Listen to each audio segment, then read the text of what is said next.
अखेर आज अजय कंकडालवार यांची जी बहुमजली इमारती होती त्याला पूर्ण पाडण्याचे काम सुरू झाले आहे।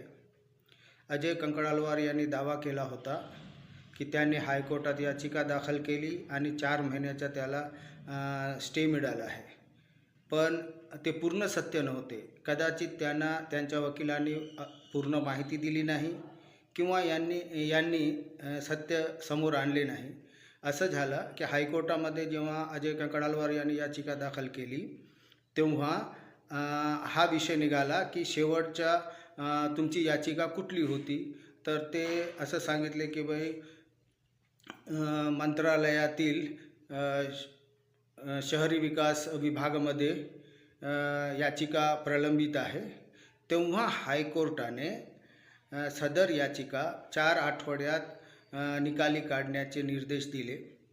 हा 4 आठवड्याचा जो उल्लेख होता तो नगर विकास विभागाकरिता होता। 4 महिन्यात निर्णय 4 हप्त्यामध्ये निर्णय घेण्याचा। तर 4 हप्त्यात निर्णय घेतल्या तोपर्यंत बिल्डिंग पाडू नये, परंतु नगर विकास विभागाने काल निर्णय घेतला आणि यांच्या तेव्हाच्या याचिकेवर निर्णय देताना त्यांना स्थगिती देण्यास नकार दिले आणि हाच धागा पकडून ऐरी नगरपंचायतीने आज बिल्डिंग तोडण्याचे काम सुरू केले। याबद्दल अधिकची माहिती पुढच्या बातमीमध्ये देण्यात येईल। धन्यवाद।